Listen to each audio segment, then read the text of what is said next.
Hello everyone.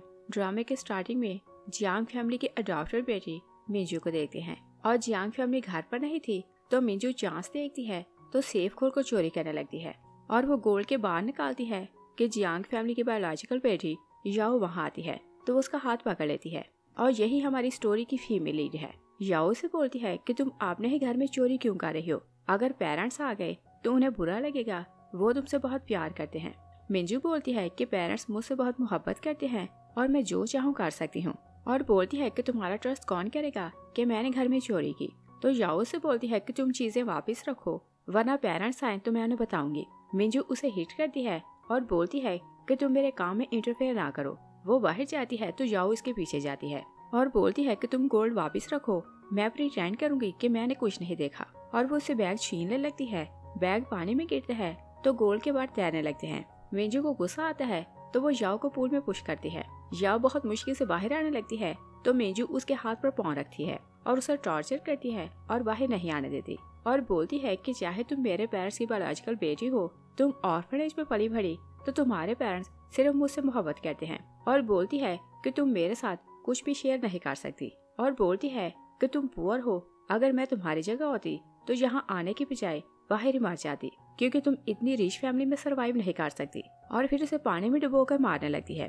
तभी Jiang family घर आती है तो मिसेस जियांग अपने बेटों और हस्बैंड को बोल रही थी कि आज फेस्टिवल है तो खाना मिलकर खाते हैं और वो प्लानिंग करने लगते हैं कि हम लोग क्या करेंगे। मिंजू उनकी आवाजें सुनती है तो सोचती है कि इस टाइम ये वापिस कैसे आ गए और वो याओ का हाथ खींचती है तो उसे बाहर निकालती है। और जब वो देखती है कि जियांग फैमिली पास आ रही है तो याओ का हाथ पकड़ती है तो पानी में कूद जाती है और फिर प्रिटेंड करती है कि याओ ने मुझे पुश किया। तीनों भाई उसे बचाने के लिए भागते हैं। एक भाई उसे पानी से बाहर निकालता है तो दूसरे दो उसे टॉवल पहनाते हैं। फर्स्ट ब्रदर जो शाओ बोलता है कि मिंजू ने ऐसा क्या किया कि तुमने इसे पानी में गिरा दिया। याओ बोलती है कि मैंने इसे पुश नहीं किया था। मिंजू इनोसेंट बनकर बोलती है कि मिस्टेक इसकी नहीं बल्कि मेरी है और बोलती है कि डैड के गोल्ड बार पानी में गिर गए तो मैं उन्हें निकाल रही थी। तो मिस्टर जियांग बोलता है कि गोल्ड बार मेरे सेफ में थे तो ये यहाँ कैसे आए। और मिंजू 13 साल से उनकी फैमिली में रह रही थी तो वो उनकी नेचर अच्छे से जानती थी और वो जानती थी कि जैसा वो बोलेगी वो लोग वैसा ही करेंगे। और जियांग फैमिली जितनी रिच थी उतनी ही क्रूअल थी और अपने अलावा वो किसी को इंसान नहीं समझते थे। मिंजू बोलती है कि मुझे पैसों की जरूरत थी तो मैंने आपके गोल्ड बार निकाले और मैंने स्पेंड करने जा रही थी और याओ ने मुझे जाते हुए देख लिया तो ये मुझे रोकने की कोशिश कर रही थी और बोलती है कि एक्सीडेंटली बार पानी में गिर गए। तो सेकंड ब्रदर जीजी बोलता है कि ये झूठ है, हमने खुद देखा कि याओ ने तुम्हें पानी में धक्का दिया था। और बोलता है कि बचपन से तुम हमारे साथ हो और तुम्हारे पास सिल्वर गोल्ड की क्या कमी कि तुम गोल्ड बार चुराओ। और बोलता है कि याओ ने कभी पैसे नहीं देखे तो चोरी इसने की होगी। तो याओ बोलती है कि भाई मैंने चोरी नहीं की। तो जीजी उसे बोलते हैं कि तुम्हारे मुंह से भाई का वर्ड अच्छा नहीं लगता और बोलते हैं कि तुम मुझे भाई ना बुलाया करो। मिसेस जियांग याओ को स्लैप करता है और बोलते हैं कि तुम अपनी मिस्टेक मानो और अपोलोजाइज करो वरना तुम मेरे घर नहीं रह सकती। और बोलते हैं कि तुम पुअर हो और चोरी करती हो और तुम्हें घर में वापस लाना हमारी सबसे बड़ी मिस्टेक है। तो याओ अपनी मॉम को बोलती है क्या मेरा ट्रस्ट करें, मैंने चोरी नहीं की। तो मॉम उसे बोलती है कि तुम झूठी हो और तुम्हें तो किसी ने एजुकेट भी नहीं किया, तुम्हें मैनर्स नहीं आते, तुम्हें क्या पता कि घर में चोरी नहीं करते। और बोलती है कि जब से तुम आई हो तुम हर रोज घर में चोरी करती हो। तो मिंजू नाटक करने लगती है कि सिस्टर माना कि मैंने तुम्हारी जगह ले ली मगर 13 साल से मैं यहाँ हूँ तो मैं जियांग फैमिली को छोड़कर नहीं जा सकती क्योंकि मुझे इनकी आदत हो गई। और याओ का हाथ पकड़कर अपने मुंह पर रखती है और खुद को स्लैप कर लेती है। और जियांग फैमिली इतनी फूल थी कि उन्हें लगता है कि याओ ने उसे स्लैप किया और सब लोग मिंजू के लिए बहुत पोजेसिव थे। तो डोशाओ बोलते हैं कि क्या तुम हमारी सिस्टर को मारना चाहती हो। और थर्ड ब्रदर श्यांग भी उसे ब्लेम करते हैं कि हमारी सिस्टर हमारी लाइफ है, तुम इसे हर्ट नहीं कर सकती। याओ शाउट करने लगती है कि इसने मुझे फ्रेम किया, क्या तुम लोगों को नजर नहीं आता। मिसेस जियांग याओ को स्लैप करती है तो बोलती है कि आज से तुम मेरी बेटी नहीं। तो मिस्टर जियांग से बोलते हैं कि तुम मेरे घर से चली जाओ। याओ वहाँ से जाने लगती है तो उनकी हैप्पी फैमिली को देखकर सैड हो रही थी। मिसेस जियांग मिंजू को बोल रही थी कि देखो तुम्हारे भाई तुम्हारे लिए वरीड हो रहे हैं कि तुम्हें ठंड ना लग जाए और बोलती है कि तुम अंदर जाकर चेंज करो। तो श्यांग बोलता है कि बैड गर्ल चली गई तो मैं वरीड होने की जरूरत नहीं, हम लोग फिर से हैप्पी फैमिली बन गए। और बोलते हैं कि जब से याओ यहाँ आई थी हमारी तो लाइफ नरक बन गई थी। याओ सैड होकर बाहर जाती है तो रोड पर एक कार उसे मारने के लिए रेडी खड़ी थी। कार याओ को हिट करती है तो मिंजू वहाँ से बाहर आती है और याओ को बोलती है कि तुम अपने फॉस्टर पेरेंट्स के पास वापस चली जाती, और बोलती है कि तुम्हारे पेरेंट्स मुझसे मोहब्बत करते हैं, इवन तुम्हारे भाई और तुम्हारे पेरेंट्स सिर्फ मेरी बात का ट्रस्ट करते हैं, और तुम्हारा जो कुछ है सब कुछ मेरा है। और बोलती है कि तुम मर जाओ, तुम्हारी लाइफ की किसी को परवाह नहीं। वो वहाँ से चली जाती है तो याओ सोचती है कि अगर मुझे फिर से लाइफ मिले तो मैं जियांग फैमिली में जाने की मिस्टेक ना करूं, और इसकी विश पूरी हो जाती है तो उसे दूसरी लाइफ मिल जाती है। और जब वो जागती है तो जियांग हाउस के सिटिंग रूम में थी। वो सोचती है कि जियांग फैमिली ने मुझे घर से निकाल दिया था और मिंजू ने मुझे कार से हिट करके मार दिया था, तो इसका मतलब ये है कि मेरी रीबर्थ हुई। तभी मिंजू डैड और भाइयों के साथ वहाँ आती है। मिंजू का फेस इंजर्ड था तो डैड बहुत गुस्से में आ रहा था। वो याओ को बोलते हैं कि क्या मिंजू के फेस को तुमने हर्ट किया। याओ बोलती है कि मैंने इसे हर्ट नहीं किया।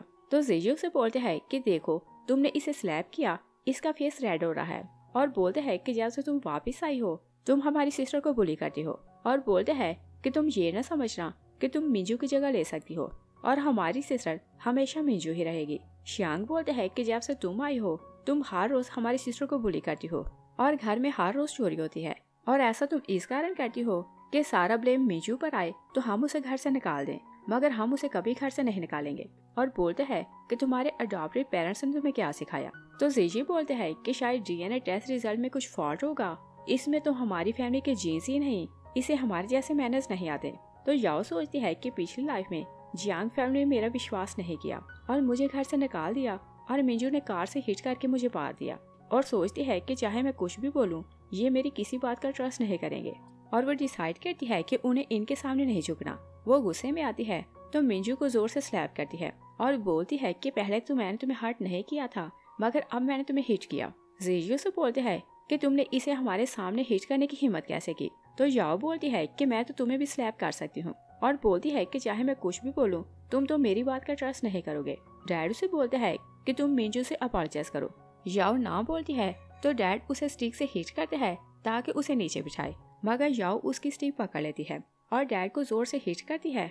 तो बोलती है कि जब से मैं यहाँ आई हूँ मैं देख रही हूँ कि मिंजू जो भी बोलती है आप इसका ट्रस्ट कर लेते हैं, और मुझे तो कुछ बोलने भी नहीं देते, और जब तक मैं कुछ बोलूंगी नहीं पता कैसे चलेगा कि सच्चा कौन है और झूठा कौन। और बोलती है कि अगर आप मुझे बेटी नहीं मानते तो मैं भी आपको अपना फादर नहीं मानती, और बोलती है कि आप मुझे हर्ट करने का राइट नहीं रखते। और वो अपने डैड को हिट करती है तो बोलती है कि रॉन्ग मैं ही हूँ, क्योंकि मेरे अडॉप्टेड पेरेंट्स ने मुझे मना किया कि मैं आपके पास ना आऊँ, मगर मैंने उन्हें छोड़कर आपके पास आने की मिस्टेक की, मगर तुम लोगों को मेरी जरूरत ही नहीं तो मैं यहाँ से चली जाती हूँ। मिंजू फिर से नाटक करती है और बोलती है कि सिस्टर अगर तुम मुझ पर गुस्सा हो तो तुम मुझे हर्ट कर लो, मगर डैड को हर्ट ना करो। याओ फिर से उसे स्लैप करती है और बोलती है कि ये स्लैब मेरी जगह लेने के लिए, और दूसरा स्लैप करती है तो बोलती है कि ये स्लैब जियांग फैमिली को कंफ्यूज करने के लिए कि मैं रॉन्ग हूँ और तुम राइट। और तीसरा स्लैप लगाती है तो बोलती है कि ये मेरी रेपुटेशन खराब करने के लिए और मेरी जान लेने के लिए, और वो उसे हिट करके गिराती है। तो भाई मिंजू को संभालने लगते हैं। याओ उनकी फैमिली फोटो तोड़ती है तो बोलती है कि मैं आपसे तुम लोगों से रिलेशन तोड़ रही हूँ, और वो घर छोड़कर चली जाती है। बाहर तेज बारिश हो रही थी। वो सोचती है कि मैं इतनी वीक तो कभी नहीं थी, मगर जब से जियांग फैमिली में आई उन्हें खुश करने के लिए मैं हमेशा इनकी बात मानती, और बोलती है कि 3 साल से मैं इनके साथ हूँ और मुझे एक टाइम का भी खाना पेट भर कर नहीं मिला, और इसी कारण मुझे स्टमक प्रॉब्लम हो गया।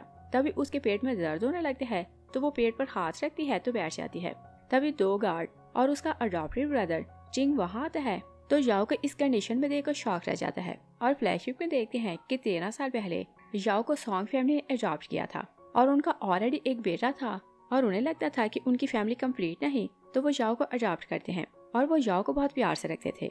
मगर 3 साल पहले उन्हें पता चलता है कि याओ जियांग फैमिली की बेटी है। तो मिस्टर सॉन्ग याओ को इस बारे में बताता है, और याओ को सॉन्ग फैमिली बहुत प्यार देती थी, मगर उसकी विश थी कि वो अपने बायोलॉजिकल पेरेंट्स से मिले, और दूसरे वो अपने भाइयों को मिस करती थी तो वो उनके साथ रहना चाहती थी। मिस्टर और मिसेस सॉन्ग उसे रोकते रहते हैं कि तुम हमारी फैमिली हो तो तुम जियांग फैमिली में वापस ना जाओ, और अगर कभी उनसे मिलना हो तो मिलने के लिए जा सकती हो। मिसेस सॉन्ग और चिंग दोनों रो रहे थे, और उन्हें ट्रस्ट लाती है कि मैं आपको कभी भूलूंगी नहीं, मगर मुझे अपनी फैमिली के पास वापस जाना है।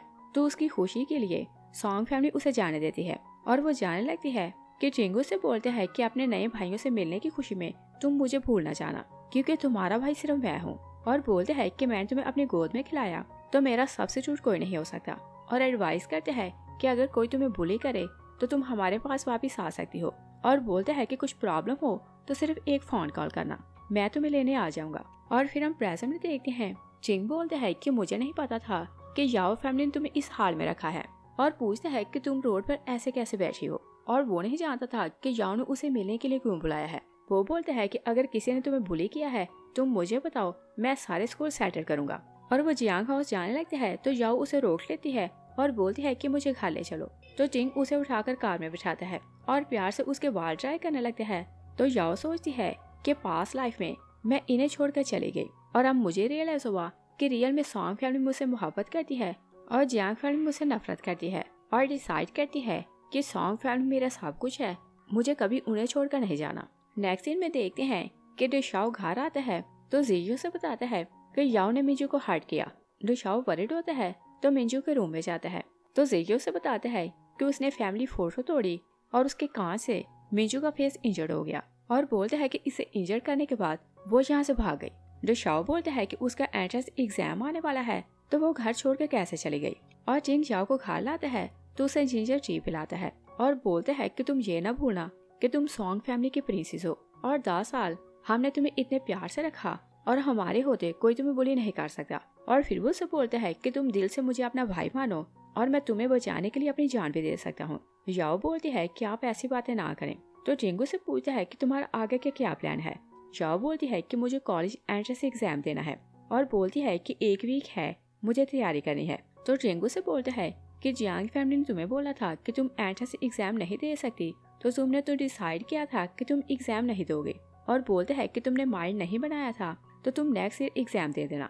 तो याओ बोलती है कि आप मेरा ट्रस्ट करें, आपको मुझ पर प्राउड होगा और मैं एग्जाम पास करूंगी। तो चिंगू से बोलते है कि ओके, मगर तुम खुद को प्रेशराइज ना करना, अगर तुम एग्जाम पास ना भी करो तो भी तुम अपने भाई की प्रिंसेस रहोगी। चिंग वहाँ से चला जाता है तो याओ सोचती है कि पास्ट लाइफ में मैंने जियांग फैमिली को खुश करने के लिए कॉलेज का एंट्रेंस एग्जाम नहीं दिया, मगर अब मैं अपनी लाइफ जीऊंगी और जैसा चाहूंगी बिल्कुल वैसा ही करूंगी। और फिर हम देखते हैं कि याओ स्टडी कर रही थी। चिंग आता है तो बोलते हैं कि देखो कौन आया है, और वो उसके बेस्ट फ्रेंड्स को लाया था। वैनवन और जियान उसे देखते हैं तो खुश होने लगते हैं। याओ वैनवन को हाँ करती है और सोचती है कि 3 साल मैंने जियांग फैमिली को खुश करने के लिए अपने बेस्ट फ्रेंड से कांटेक्ट नहीं किया, तो वो दोनों से प्रॉमिस करती है कि फिर हम लोग सेपरेट नहीं होंगे। फ्रेंड्स उसे पूछते हैं कि अगर तुम्हें किसी ने बुली किया है तो तुम हमें बताओ, हम उसे बदला लेंगे। मगर याओ बोलती है कि इस मैटर को छोड़ो, हम लोग कॉलेज एंट्रेंस एग्जाम की तैयारी करते हैं। दूसरी साइड पर देखते हैं कि मिस्टर जियांग प्यार से मिंजू को खाना खिला रहा था, तो बोलते हैं कि 2 दिन बाद तुम्हारा एग्जाम है तो तुम अच्छे से खाओ। डुशाओ जीजे से पूछता है कि 2 दिन बाद एंट्रेंस एग्जाम है तो याओ से कांटेक्ट हुआ कि नहीं, और उसे फिक्र हो रही थी कि अगर उसने एंट्रेंस एग्जाम ना दिया तो उसका एडमिशन नहीं होगा। तो जीजे बोलते हैं कि क्या वो समझती है कि हम उसकी चिंता कर रहे हैं और उसका एडमिशन करवाने के लिए उसे वापस लाएंगे, और बोलते हैं कि जो उसका सपना रहेगा हम उसे कभी वापस नहीं लाएंगे और ना ही उसकी रिक्वेस्ट करेंगे। शियांग बोलता है कि वो हमारी फैमिली में इस कारण आई कि उसकी नजर जियांग फैमिली के पैसों पर थी, और बोलते हैं कि हमें उस पुअर लड़की की परवाह नहीं, और उसने हमारी सिस्टर को टॉर्चर करके हमारी बॉटम लाइन को टच किया है। तो मिस्टर जियांग सबको वार्न करते हैं कि अगर याओ वापस आए तो मुझे कोई फोर्स नहीं करेगा कि मैं उसे माफ कर दूं। तो डुशाओ सोचता है कि कुछ तो ऐसी बात है कि वो घर छोड़ कर चली गई, और सोचते हैं कि ऐसी कौन सी बात है कि हमें उसके बारे में पता नहीं। और जियांग हाउस बहुत बड़ा था और जियांग फैमिली ऐसी थी कि उन्हें अब तक पता ही नहीं था कि याओ किस हाल में रहती है। वो मेड से पूछता है कि याओ का रूम कहाँ है। मेड उसे बताती है कि वो बेसमेंट में स्टोर रूम में रहती थी। जो शाओ हैरान हो जाता है। मेड उसे बताती है कि जब से वो यहाँ आई थी वो उसी रूम में रहती थी, और बोलती है कि वहाँ विंडो क्या, वहाँ तो बेड भी नहीं था और वो फ्लोर पर सोती थी। और मेड उसे रूम में लाती है तो बताती है कि हम मेड्स के रूम भी इससे ज्यादा अच्छे हैं, और बताती है कि जियांग फैमिली उन्हें खाना भी नहीं देती थी और उन्होंने कभी घर से खाना नहीं खाया। जो शाओ बोलते हैं कि हम लोग इतने रिच हैं तो क्या हमारे पास खाने की कमी है कि हम उसे खाना नहीं देते थे। मेड बोलती है कि मुझे उसकी कंडीशन पर तरस आता था तो मैं दिन रात उन्हें देखती रहती थी, और बोलती है कि कभी उन्होंने शिकवा नहीं किया कि जियांग फैमिली उन्हें कैसे ट्रीट करती है। और बोलती है कि लास्ट टाइम मैंने उन्हें खुश तब देखा था, मिड टर्म फेस्टिवल था तो उनके अडॉप्टेड पेरेंट्स उनके लिए मून केक लाए थे और उनसे मिलकर बहुत खुश थी। मगर कुछ टाइम बाद मुझे नहीं पता कि ऐसा क्या हुआ कि वो रोते हुए यहाँ आई तो सो गई। और बोलती है कि उनके हाथ में मून केक थे मगर उन्होंने खाया नहीं। और फ्लैशबैक में देखते हैं कि याओ बहुत खुश होती है तो मून केक जो शाओ और डैड को दिखाती है और बोलती है कि ये मेरे अडॉप्टेड पेरेंट्स लाए हैं। जो शाओ से बोलते हैं कि क्या तुम्हें लगता है कि हमारे घर मून केक नहीं बनते। तो डैड से बोलते हैं कि तुम पुअर गर्ल हमारे घर में गंदी चीज क्यों लाई, और बोलते हैं कि जैसी तुम गंदी हो वैसे ही ये चीजें गंदी है, और मून केक डस्टबिन में फेंक देता है। याओ सैड हो जाती है तो डस्टबिन उठाकर ले जाती है। और फिर हम प्रेजेंट में देखते हैं जो शाओ बोलते हैं कि मुझे पता है कि उस टाइम क्या हुआ था, और बोलते हैं कि मैंने याओ को मून केक दिए थे मगर उसने वो खाए क्यों नहीं थे। मेड एक ड्रॉर खोलती है जो बोलती है कि क्या आप इनकी बात कर रहे हैं। जो शाओ मून केक देखते हैं तो हैरान हो जाता है, तो बोलते हैं कि उसने ये खाए क्यों नहीं। मेड उसे बताती है कि उसे पीनट से एलर्जी है, तो इन सब में पीनट थी, इसी कारण उसने खाए नहीं, मगर वो आपसे बहुत मोहब्बत करती है और आपकी तरफ से ये उसका पहला गिफ्ट था, तो उसने इन्हें संभाल कर रखा है। तो डो शाओ याद करते हैं कि जब उसने मून केक शाओ को दिए थे तो वो बहुत खुश हो रही थी और बोलती है कि भाई ये आपकी तरफ से मेरा पहला गिफ्ट है, मुझे बहुत अच्छा लगा। डो शाओ सैड हो जाता है तो बोलते हैं कि मुझे तो पता ही नहीं था कि वो यहाँ किस साल में रहती है। वो अपनी सिस्टर को कॉल करते हैं कि पता लगाओ कि याओ कहाँ गई, और वो लोग नहीं जानते थे कि याओ फैमिली कैसी है और वो कहाँ रहती है, क्योंकि उन्होंने याओ को ऑर्फन एज के थ्रू वापस लिया था। और फिर हम देखते हैं कि याओ अपने फ्रेंड्स के साथ एग्जाम देकर बाहर आती है तो बहुत खुश हो रही थी कि उसका एग्जाम अच्छा गया। उधर सीजे और मिंजू जो शाओ की स्टडी में आते हैं तो वो पूछते हैं कि क्या कुछ हुआ है कि तुम दोनों एक साथ यहाँ आए। सीजे बोलते हैं कि ट्रबल मेकर चली गई तो अब घर में शांति है और अब घर में कोई भी प्रॉब्लम नहीं। जो शाओ बोलते हैं कि वो तुम्हारी सिस्टर है तो उसके लिए ऐसा ना बोलो। तो जीजे से पूछता है कि उसे लेकर आपका माइंड चेंज कैसे हो गया। तो मिंजू भी बोलती है कि वो इतने प्रॉब्लम क्रिएट करती रहती थी, तो आप ऐसा क्यों बोल रहे हैं कि वो बहुत अच्छी है और आप उसकी फिक्र क्यों कर रहे हैं। जो शाओ पूछते हैं कि क्या तुम दोनों के पास उसका कॉन्टेक्ट नंबर है। वो ना बोलते हैं तो रिशाओ बोलते हैं कि कितनी स्ट्रेंज बात है कि वो हमारी सिस्टर है और 3 साल हमारे साथ रही तो हमारे पास उसका फोन नंबर भी नहीं। असिस्टेंट आती है तो रिशाओ से पूछते हैं कि क्या याओ के बारे में पता चला कि वो कहाँ रहती है। असिस्टेंट बोलती है कि मुझे उसके घर का पता तो नहीं चला, मगर मुझे ये पता चला है कि वो कॉलेज का एंट्रेंस एग्जाम देने गई थी, और बोलती है कि आज रिजल्ट आएगा तो वो स्कूल अपना रिजल्ट देने जाएगी। अगर आप स्कूल जाएं तो आप उससे मिल सकते हैं। और दूसरी साइड पर देखते हैं कि याओ स्कूल रिजल्ट लेने जाती है तो टीचर उसे बोलते हैं कि तुम तो जीनियस हो, तुमने 750 में से 701 नंबर लिए। याओ बोलती है कि ऐसा इस कारण है कि आपने मुझ पर बहुत मेहनत की। टीचर उसे बोलते हैं कि तुमने पूरी कंट्री में टॉप किया है, तो सिटी लीडर तुम्हारे फर्स्ट आने की खुशी में स्कूल के टीचर्स और स्टूडेंट को पार्टी दे रहा है और सब स्टूडेंट अपने पेरेंट्स को भी साथ लाएंगे, और बोलते हैं कि तुम्हें वहाँ जरूर आना है। याओ हाँ बोलती है तो रिजल्ट लेकर चली जाती है, और जब वो बाहर आती है तो अपने फ्रेंड्स को बताती है कि उसके 701 मार्क्स आए। तीनों बहुत खुश हो जाते हैं तो डिसाइड करते हैं कि वो लोग सेलिब्रेट करेंगे, और रोड साइड पर एक फूड स्टॉल था तो वो लोग खाना ऑर्डर करने लगते हैं। तभी डिशाओ और जीजे वहाँ आता है तो जीजे बोलते हैं कि ये कितनी गंदी जगह से खाना खा रही है। याओ उसे देखती है तो बोलती है कि मैं डॉग से दूर रहती हूँ, तुम मुझसे बात ना करो। डिशाओ से पूछता है कि तुम इतने दिन से कहाँ थी, हम तुम्हारे लिए वरीड हो रहे थे। याओ गुस्से में आती है तो बाजू छुड़ा लेती है और बोलती है कि मैंने जियांग फैमिली से सारे रिलेशन तोड़ दिए हैं।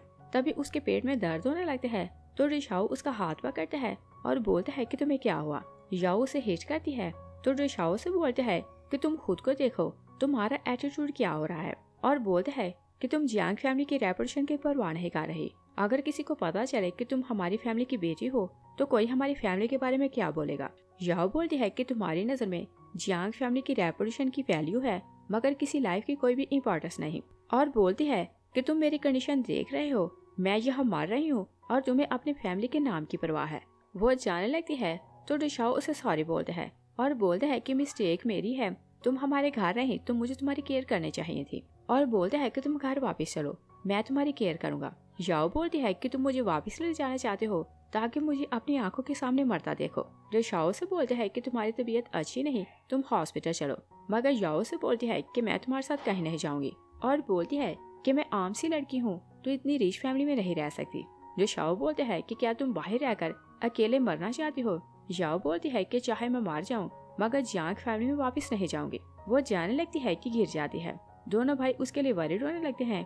तभी चिंग वहाँ आता है तो रिशाओ को हिट करके पीछे करते हैं और याओ को उठा लेते हैं और उसके दोनों फ्रेंड्स को भी कार में बिठाते हैं तो हॉस्पिटल चला जाता है। रिशाओ जीजे को बोलते हैं कि तुम क्या देख रहे हो, हमें भी इनके पीछे जाना है, और वो सब हॉस्पिटल जाते हैं। डॉक्टर याओ को चेक करके आते हैं तो बोलते हैं कि फैमिली मेंबर कौन है। और चिंग आगे होने लगता है तो डिशाओ बोलता है कि उसका भाई मैं हूँ। डॉक्टर से बोलते हैं कि आप कैसे भाई हैं, आपको ये भी नहीं पता कि आपकी सिस्टर की हेल्थ कैसी है। और बोलते हैं कि बहुत टाइम से उन्हें प्रॉपर खाना नहीं मिला और पता नहीं वो क्या खाती रही। और बताते हैं कि उन्हें गैस्ट्रिक अल्सर है, अगर आप कुछ दिन और लेट होते तो शायद उनकी कंडीशन और खराब होती। और बोलते हैं कि अभी के लिए मैं इमरजेंसी में ट्रीटमेंट कर देता हूँ, मगर आपको उसकी प्रॉपर ट्रीटमेंट करवाना पड़ेगी। और बोलते हैं कि आप इस पर साइन करें तो मैं उसका इलाज करता हूँ। और डिशाओ साइन करने लगते हैं कि नर्स आती है तो बोलती है कि पेशेंट ने बोला है कि उसका भाई चिंग है, कोई और उसके फॉर्म पर साइन नहीं कर सकता। चिंग साइन करते हैं तो नर्स से पूछता है कि क्या मैं अपनी सिस्टर से मिल सकता हूँ। वो हाँ बोलती है तो चिंग उसके साथ जाने लगते हैं, मगर डिशाओ को देखते हुए क्रिटिसाइज करता है। तो डिशाओ सोचता है कि याओ ने तो हमें पहचानने से भी मना कर दिया। और जैसे याओ को बाहर लाया जाता है तो वो चिंग के लिए बहुत वरीड हो रही थी और बोलती है कि कितने टाइम से आप मेरे साथ हैं, आप जाकर खाना खाएं। मगर चिंगू से बोलते हैं कि मुझे भूख नहीं। डिशाओ याद करते हैं कि एक बार याओ ने उसके लिए प्यार से खाना बनाया था, मगर उसने उसकी तरफ देखा भी नहीं था और प्लेट फेंक कर चला गया था। वो सब याद करते हैं तो खुद को ब्लेम करने लगते हैं कि फॉल्ट मुझ में है। वो याओ को प्यार जताता है और बोलते हैं कि डॉक्टर ने बोला है कि तुम्हें अच्छा खाना खाने की जरूरत है और बोलते हैं कि तुम मेरे साथ घर चलो, मैं तुम्हारी केयर करूंगा। तो याओ बोलती है कि कौन भाई, और बोलती है कि मैं जियांगभर में 3 साल रही और उन्होंने तो मुझे खाना भी नहीं दिया, तो देखे मैं किस हाल को पहुंच गई। और बोलती है कि क्या अब आपको बुरा लग रहा है कि मैंने आपसे अच्छे से बात नहीं की। और फिर बोलती है कि क्या तुम नई ट्रिक आजमाना चाहते हो और शायद मुझे हर्ट करने के लिए कुछ रह गया हो। और बोलती है कि क्या आप मुझे जान से मारना चाहते हो। जो शाओ सैड होकर उसका हाथ पकड़ने लगता है तो जिंग उसका हाथ पीछे करता है और बोलता है कि मेरी सिस्टर का हाथ छोड़ो। और फिर बहुत गुस्से में आता है तो बोलता है कि 3 साल ये तुम लोगों के घर रही, तुम लोग मंथली इसे 200 युआन देते थे और उसे पैसे देकर बोलते हैं कि ये पैसे 3 साल के हैं। जो शाओ उसे मून के एक बॉक्स देते हैं और बोलते हैं कि इसमें पीनट नहीं, तुम इन्हें खा सकती हो और मुझे पता है कि तुम्हें पीनट से एलर्जी है। याओ बॉक्स देखती है तो बोलती है कि ये सारे फ्लेवर मेरे नहीं बल्कि मिंजू के फेवरेट हैं। और बोलती है कि मैं अभी अभी इमरजेंसी से बाहर आई हूँ तो क्या आपको लगता है कि मैं मून केक खाऊंगी। और बोलती है कि अपने मून केक और पैसे लें और यहाँ से चले जाएं। जो शाओ उसका एक बार फिर से हाथ पकड़ता है तो जिंग उसे हिट करता है। याओ वहाँ से चली जाती है तो जिये टिंग से फाइट करने लगता है, मगर जो शाओ उसे रोक लेता है। टिंग गुस्से में आता है तो बोलते हैं कि तुम लोगों के कारण मेरी सिस्टर इस हाल को पहुंची और बोलते हैं कि एक एक करके मैं सारे स्कोर सेटल करूंगा। वो चले जाते हैं तो रिशाओ के असिस्टेंट बोलती है कि याओ का एटीट्यूड कैसा था और बोलती है कि 3 साल आपने उन्हें अपने घर में रखा तो देखें उसने कैसी आंखें फेर ली। जो शाओ से बोलते हैं कि मैं तुम्हें फायर कर रहा हूँ और सोचते हैं कि याओ ने 3 साल जितना सफर किया मैं खुद सबकी इन्वेस्टिगेशन करूंगा कि किस किस ने उसे फ्रेम किया और ये सब कैसे हुआ। और टिंग घर जाते हैं तो अपने पेरेंट्स को बताते हैं कि याओ को 3 साल से पेट भर का खाना भी नहीं मिला था। दोनों पेरेंट्स शॉक्ड हो जाते हैं और बोलते हैं कि क्या वो लोग इतने पुअर हैं कि हमारी बेटी को खाना भी न दे सके। डैड उसके लिए वरीड होने लगता है तो याओ बोलती है क्या मैं ठीक हूँ, आपको अपसेट होने की जरूरत नहीं। तो मॉम उसे बोलती है कि आपसे तुम्हारे लिए खाना मैं बनाऊंगी और खुद तुम्हारी केयर करूंगी। तो डैड उसे बैंक कार्ड देता है तो बोलते हैं कि तुम भूखी न रहना, जिस चीज के लिए तुम्हारा दिल चाहे तुम खरीद कर खा लेना। याओ मना करती है तो डैड जबरदस्ती उसे कार्ड दे देता है। तो याओ भी बोलती है कि हाँ मैं आपकी बेटी हूँ तो आपकी हर चीज मेरी ही है। उधर शाओ और जीचे घर आते हैं तो मिस्टर जियांग बोलता है कि क्या वो ट्रबल मेकर आई नहीं। तो डिशाओ बोलते हैं कि वो कभी नहीं आएगी। मिस्टर जियांग बोलता है कि मैंने उसे पैसे दिए, जैसे उसके पैसे खत्म हो जाएं तो वो वापस जरूर आएगी। मिंजू मून केक देखती है तो बोलती है कि क्या ये मेरे लिए है और बोलती है कि ये तो मेरा फेवरेट फ्लेवर है। तो मॉम बोलती है कि हाँ तुम्हारे भाई तुमसे मोहब्बत करते हैं तो तुम्हारी चॉइस जानते हैं। तो डिशाओ अपनी मॉम को बोलता है कि आपको ये तो पता है कि मिंजू को क्या पसंद है और 3 साल याओ यहाँ रही तो क्या आपको पता है कि उसे क्या खाना पसंद था। मॉम बोलती है कि मुझे ये पता है कि मिंजू को मैंगो से एलर्जी है और उसकी फेवरेट डिशेस कौन सी हैं, मगर याओ के बारे में मुझे कुछ पता नहीं। तो डिशाओ बोलते हैं कि उसे पीनट से एलर्जी है। तो मॉम बोलती है कि इतना बड़ा घर है और इतने ज्यादा लोग हैं और खाना कुक बनाती है तो मुझे क्या पता कि उसे क्या पसंद है और क्या नहीं। तो डिशाओ बोलते हैं कि डॉक्टर ने बताया कि उसे प्रॉपर खाना नहीं मिलता था तो उसका स्टमक अपसेट रहता था तो उसे गैस्ट्रिक अल्सर हो गया। तो मिसेस जियांग बोलती है कि वो झूठी है, ऐसा पॉसिबल नहीं और बोलती है कि मैं कुक को अभी बुलाती हूँ और तुम्हारे सामने पूछूंगी कि वो उसे खाना देती थी कि नहीं। और दिल में सोचती है कि मैं याओ को एक्सपोज करूंगी कि वो झूठी है। और कुक वहाँ आती है तो मिसेस जियांग उसे पूछती है कि तुम यंग लेडी के लिए क्या क्या बनाती हो। तो कुक बताती है कि जो इन्हें पसंद है हम तीनों टाइम इनके लिए वैसा ही खाना बनाते हैं। तो मिसेस जियांग पूछती है कि तुम याओ के लिए क्या बनाती हो। कुक हैरान होकर पूछती है कि याओ कौन है। तो मिसेस जियांग उसे बोलती है कि वो नई लड़की जो हमारे घर आई थी, तुम उसके लिए क्या बनाती थी। तो कुक बोलती है कि मुझे तो उसके बारे में पता नहीं, तो मैं उसके लिए क्या बनाती। मिस्टर जियांग बोलता है कि इसका मतलब ये कि उसके लिए घर में खाना नहीं बनता था। तो मिसेस जियांग बोलती है कि वो पुअर गर्ल है और रिच लोगों का खाना उसे पसंद नहीं आता और शायद वो खुद बना लेती होगी। तो जीजे बोलते हैं कि मैंने उसे घर में कभी खाना खाते नहीं देखा और 3 साल वो यहाँ रही तो पता नहीं खाने के बिना वो जिंदा कैसे रही। तो मिसेस जियांग बोलती है कि उसे कौन सा किसी ने रोका था, वो किचन में जाकर अपने लिए खाना बना सकती थी। मेड बोलती है कि आपने ही नहीं बोला था कि वो स्टोर रूम में रहें और घर में कहीं घूम नहीं सकती, और स्पेशली आपने उसे एडवाइस किया था कि वो किचन में नहीं जा सकती क्योंकि उन पर जर्म्स हैं तो सारे घर में जर्म्स फैल सकते हैं। मिसेस जियांग उसे डांट कर चुप करवाती है।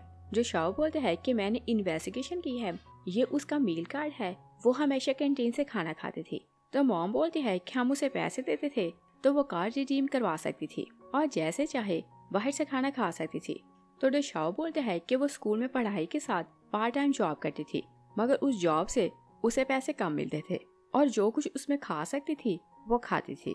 और बोलते हैं कि आपने उसे बोला था कि अगर उसे स्टडी करनी है तो अपनी फी खुद दे, और आपने तो उसे फी देने से भी मना कर दिया था। और फिर वो टिंग के दिए हुए पैसे निकाल कर उन्हें देता है और बोलते हैं कि 3 साल जियांग फैम ने उसे 7,200 युआन दिए और बोलते हैं कि उसने आपके पैसे वापस कर दिए हैं। जीजे पैसे दे देखते हैं तो बोलते हैं कि हमारा तो एक दिन का मेल 7,200 में नहीं आता, तो वो 3 साल इनसे गुजारा कैसे करती। मिसेस जियांग बोलती है कि मैंने फाइनेंस डिपार्टमेंट से पूछा तो उन्होंने बोला कि एक पर्सन के लिए 200 युआन काफी होते हैं, और मैंने फाइनेंस डिपार्टमेंट को बोल दिया था कि पैसे उसे वो दे, और अगर उसे पैसे कम थे तो वो उनसे मांग सकती थी। मेड उन्हें स्लिप्स दिखाती है और बोलती है कि उन्होंने कई बार फाइनेंस डिपार्टमेंट को नोट लिखा कि उन्हें पैसे और चाहिए, मगर उन्होंने बोला कि मैडम ने उन्हें मना किया है तो पैसे और नहीं मिलेंगे। तो मिस्टर जियांग बोलते हैं कि अगर कुछ डॉलर दे देते तो क्या हम लोग गरीब हो जाते, और बोलते हैं कि तुमने उसे खाने को पैसे क्यों ना दिए, और बोलते हैं कि तुम तो मदर होना भी डिजर्व नहीं करती। जो शाओ बोलते हैं कि मैं तो खुद को ब्लेम कर रहा हूँ कि मैंने पहले सब कुछ नोट क्यों नहीं किया। मिस्टर जियांग बोलते हैं कि चाहे कुछ भी है उसे घर वापस लाओ, और बोलते हैं कि हम उसे जिस हाल में भी रखें उसका सरनेम जियांग है तो उसे हमारे साथ रहना है। तो जो शाओ सोचता है कि याओ सच बोलती थी कि हम सब सिनर्स हैं, हमने उसके साथ अच्छा नहीं किया। और फिर हम देखते हैं कि याओ ज्वेलरी डिजाइनिंग की स्केच बना रही थी और वो पार्टी में जाने के लिए रेडी बैठे थे। तो टिंगू से पूछते हैं कि तुमने बताया क्यों नहीं कि तुम्हारे मार्क्स कितने हैं। तो याओ से बोलती है कि तुम लोगों के लिए सरप्राइज है और जब मैं पार्टी में जाऊंगी तो फिर बताऊंगी, और बोलती है कि मेरे बाकी के स्केच कहाँ गए।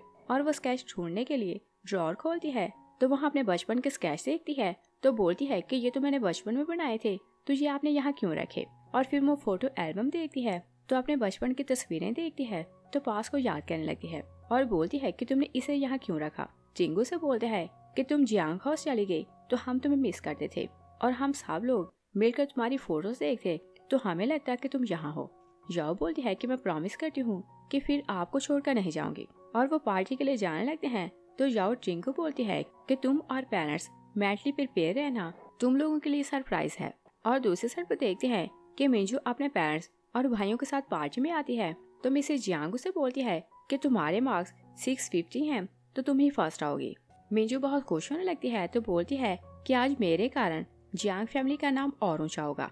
मिस्टर जियांग से बोलते हैं कि तुम जो बोलो मैं तुम्हारे लिए गिफ्ट लूंगा, और सॉन्ग फैमिली उनके पीछे ही खड़ी थी। याओ आती है, मिस्टर और मिसेस सॉन्ग को मॉम और डैड बुलाती है। तो मिस्टर जियांग सोचता है कि वो नहीं बुला रही है, मगर याओ जाकर अपने पेरेंट्स और भाई से मिलती है। तो मिस्टर जियांग से बोलते हैं कि क्या तुम हमसे माफी मांगने यहाँ आई हो। याओ बोलती है कि मैं आपसे मिले नहीं बल्कि पार्टी अटेंड करने आई हूँ। मिसेस जियांग से बोलती है कि तुम्हारा यहाँ क्या काम। तो मेड उन्हें बताती है कि याओ और मिंजू एक ही स्कूल में पढ़ती हैं। तो मिसेस जियांग बोलती है कि मुझे इस बारे में क्यों नहीं पता।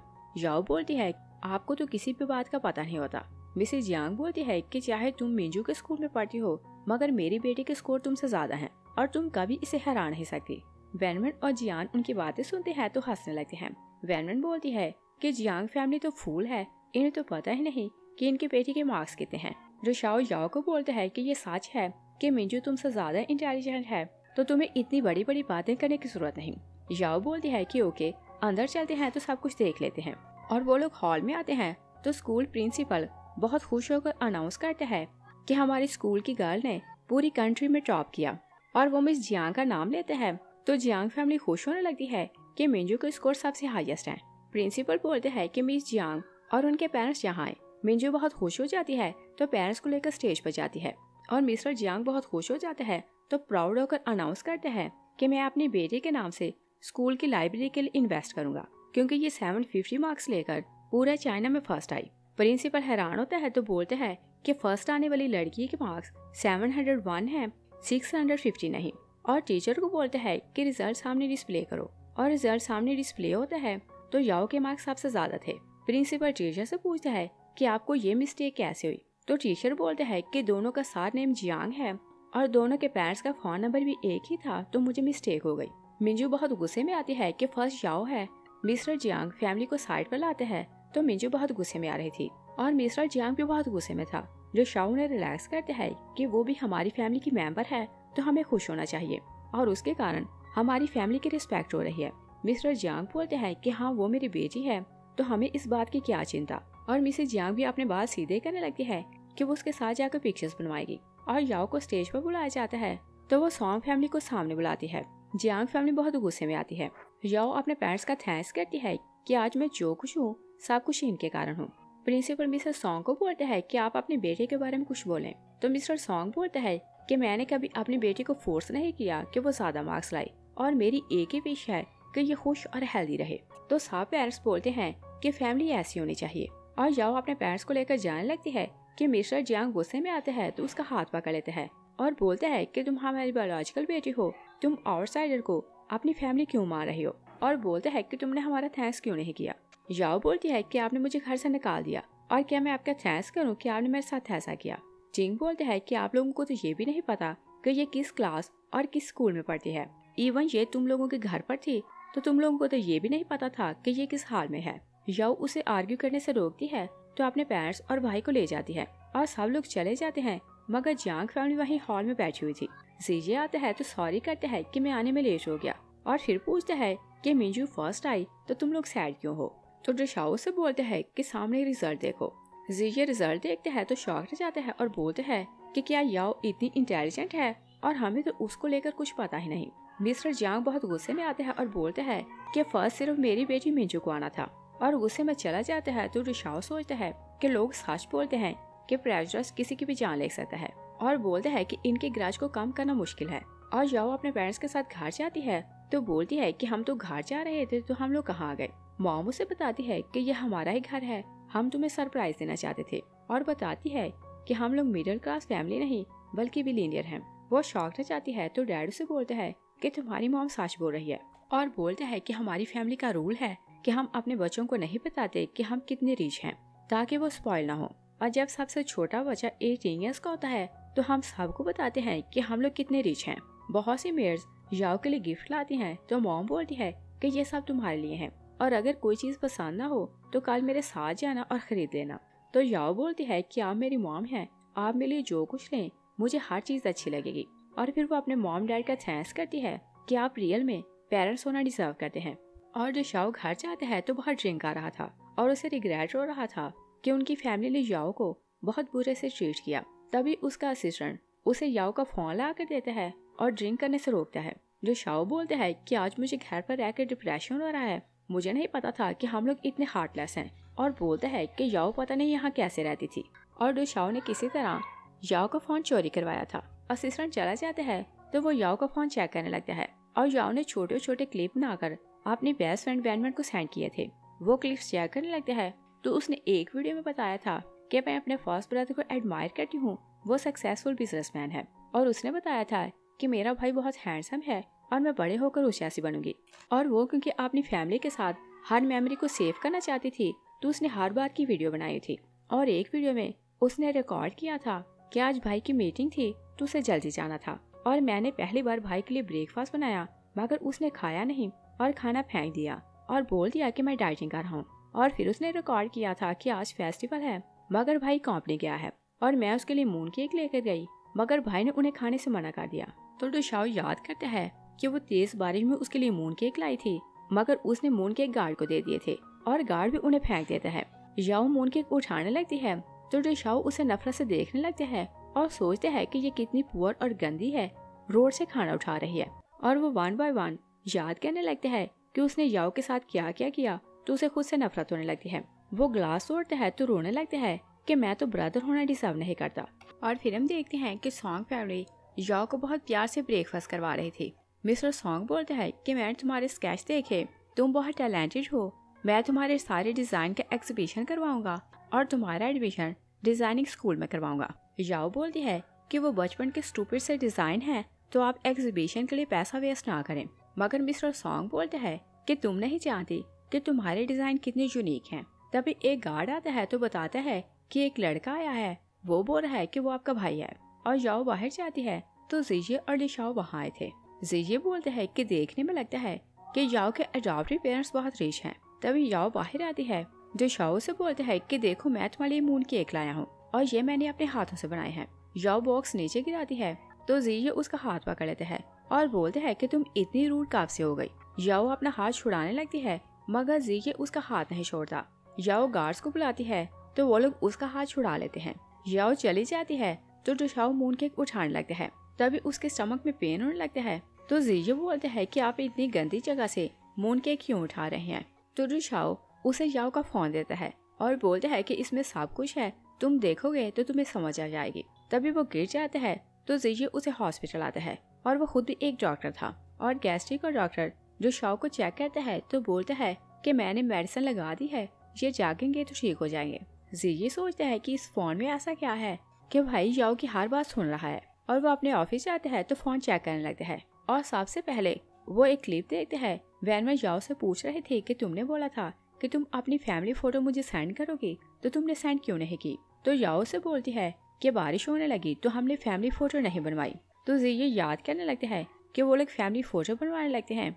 तो याओ ने स्कूल की यूनिफॉर्म पहनी थी और वो नहीं चाहता था कि उसके पास सबसे अच्छी ड्रेस सिर्फ यूनिफॉर्म है। और याओ बहुत प्यार से जियांग फैमिली के साथ फोटो बनवाने लगती है तो जीजे उसे हिट करके दूर करते हैं और बोलते हैं कि तुम डर्टी गर्ल मुझसे दूर रहो। और उनकी फोटो ऐसे बन जाती है तो जीजे उस पिक्चर को याद करता है तो उसे रिग्रेट होने लगता है कि उसे ऐसा नहीं करना चाहिए था। और नेक्स्ट क्लिप में याओ ने वैनवन को बताया था कि मेरा भाई बहुत हैंडसम और बहुत हार्ड वर्किंग है और वो स्टडी में छुपकर जीजे की वीडियो बना रही थी और साथ साथ वैनवन को बता रही थी कि देखो मेरा भाई कितना काम करता है। और वैनवन को बता रही थी कि मैंने अपने भाई का नाम मिरेकल डॉक्टर रखा है। तो जीजे याद करते हैं कि वो छुपकर उसकी वीडियो बना रही थी, तभी वो उसे देख लेता है। तो वो उसे बोलते हैं कि तुम यहाँ क्यों आई। तो याओ बोलती है कि मैं आपको देखने आई थी। जीजे उसे हिच करते हैं तो बोलते हैं कि नेक्स्ट टाइम मेरी स्टडी में ना आना, मेरी स्टडी गंदी हो जाती है। और नेक्स्ट क्लिप में याओ ने वैनवन को बताया था कि मेरे भाई को कटे हुए फ्रूट बहुत पसंद है। तो वो याद करने लगता है कि एक दिन याओ उसके लिए फ्रूट काट कर लाई थी। तो जीजे प्लेट फेंक देता है और जीजे वन बाय वन अपने एटीट्यूड को याद करता है कि उसने याओ के साथ क्या क्या किया। तो उसे रिग्रेट होने लगता है और सोचता है कि क्या मैं इंसान भी हूँ, मुझे याओ के साथ ऐसा नहीं करना चाहिए था। नेक्स्ट सीन में देखते हैं कि याओ इलाज के लिए हॉस्पिटल एडमिट थी, उसकी ट्रीटमेंट कंप्लीट हो जाती है तो वो डिस्चार्ज होकर जाने लगती है। जीजे उसे देख लेता है तो वार्ड में आता है तो पूछता है कि तुम्हें क्या हुआ। याओ बोलती है कि तुम्हें इसे क्या मतलब। तो जीजे उसे बोलता है कि चाहे कुछ भी हो, तुम जियांग फैमिली की मेंबर हो, हमारा सरनेम तुम्हारे नाम के साथ आता है। तो याओ बोलती है कि मैंने कोर्ट में कंप्लेन की है कि मुझे अपना सरनेम चेंज करना है और बोलती है कि आपसे मैं जियांग फैमिली की बेटी नहीं और मेरी फैमिली सिर्फ सॉन्ग फैमिली है। तभी साथ वाले बेड के बच्चे के गले में प्लम अटक जाता है तो उसकी मॉम बोलती है कि मेरे बच्चे को बचाओ। और जीजे बच्चे के गले से प्लम निकालने की कोशिश करता है मगर वो निकाल नहीं पाता। याओ उसे पीछे करती है तो बच्चे को उल्टा करती है और उसकी बैक को टैप करती है। प्लम निकल जाता है तो बच्चे की मॉम उसका थैंक्स करती है। तो याओ ने एडवाइस करती है कि नेक्स्ट टाइम ऐसी हार्ड चीज बच्चे को ना देना। तो जीजे से बोलते हैं कि तुमने ये स्किल कहाँ से सीखी। जिंग गुस्से में आते हैं तो बोलते हैं कि क्या तुम भूल गए कि तुम बीमार थे तो मेरी सिस्टर माउंटेन पर तुम्हारे लिए हाफ्स लेने गई मगर तुमने उन्हें पिया भी नहीं और फेंक दिया। और बोलते हैं कि तुम डॉक्टर हो और दूसरों की जान बचाते हो मगर तुमने अपनी सिस्टर को स्टोर रूम में मरने के लिए छोड़ दिया। और क्या तुम लोग इंसान हो कि किसी को खाना भी नहीं देते। याओ अपने भाई को रोक देती है कि हमें इनसे फाइट नहीं करनी क्योंकि हमारा इनसे कोई भी रिलेशन नहीं। जीजे घर आता है तो वो बहुत सैड हो रहा था। शांगू से पूछता है कि तुम्हें क्या हुआ। जीजे बताता है कि हॉस्पिटल याओ आई थी। जो शाओ वरीड होता है तो पूछता है कि उसे क्या हुआ। तो जीजे बताता है कि वो ट्रीटमेंट करवाने के लिए हॉस्पिटल एडमिट थी, मगर आज डिस्चार्ज होकर चली गई।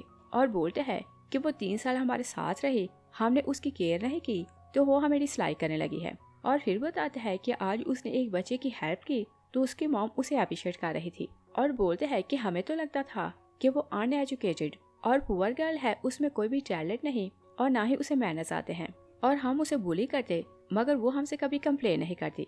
और आज मैंने उसे इतना कॉन्फिडेंट और टैलेंटेड देखा तो मैं कुछ बोल नहीं पाया।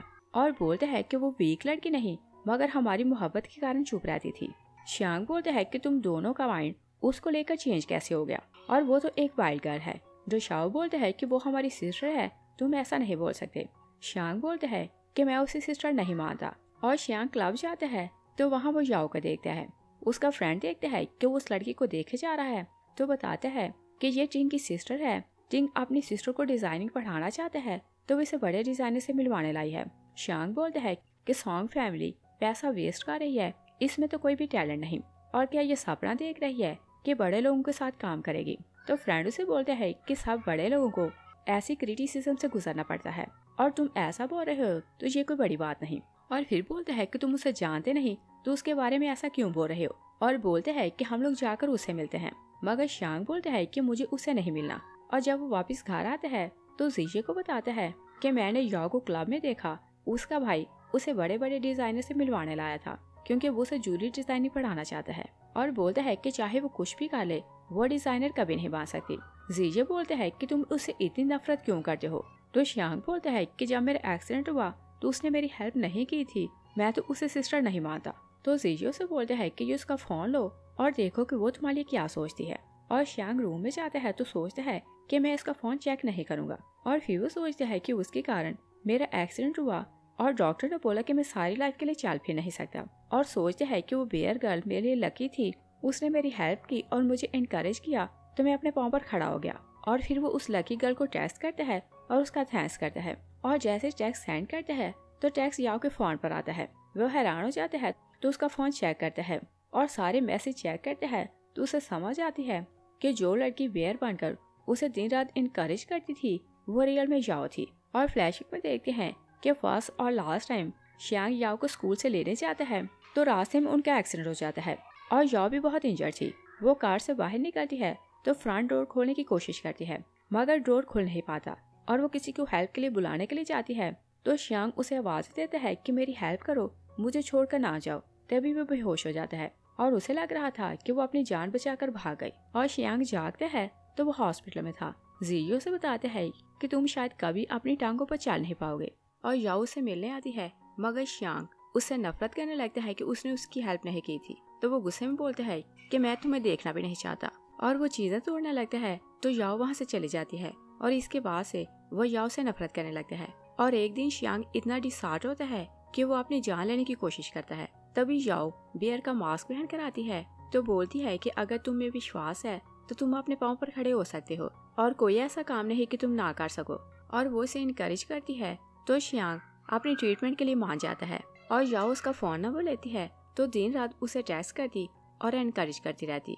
और फिर हम प्रेजेंट में देखते हैं श्यांग सोचता है कि वो लड़की याओ कभी नहीं हो सकती। वो बाहर जाता है तो मेड से पूछता है कि याओ का रूम कौन सा है। वो उसे उसके रूम में लाती है तो श्यांग रूम देखकर सोचता है कि वो यहाँ कैसे रहती होगी। और वो सैड होकर रूम में जाता है तो ड्रॉर से याओ की डायरी निकालता है। और वो क्योंकि एक एक्टर था तो याओ ने उसकी बहुत सी पिक्चर्स लगाई थी और वहाँ उसने लिखा था कि उसका भाई सबसे अच्छा एक्टर है। और जो लोग श्यांग को लेकर रूमर फैलाते उन सब पर उसे बहुत गुस्सा था और उसने अपने भाई के लिए बहुत ज्यादा बेस्ट विशेस लिखी थी। मगर श्यांग के दिल में इतना क्रश था कि वो फिर भी सोचता है कि वो लड़की याओ नहीं हो सकती। तभी दोनों भाई वहाँ आते हैं तो बोलते हैं कि तुम्हें क्या हुआ। तो श्यांग पूछता है कि मुझे 3 साल पहले हॉस्पिटल कौन लाया था और मेरी जान किसने बचाई थी। तो डोशाओ से बोलते हैं कि तुम हॉस्पिटल जाओ तो अपने डॉक्टर से पूछो। और वो लोग हॉस्पिटल जाते हैं तो डॉक्टर उन्हें फाइल दिखाता है तो श्यांग को बोलता है कि तुम्हारी छोटी सिस्टर याओ तुम्हें यहाँ लेकर आई और वो खुद भी बहुत इंजर्ड थी, मगर उसे सिर्फ तुम्हारी परवाह थी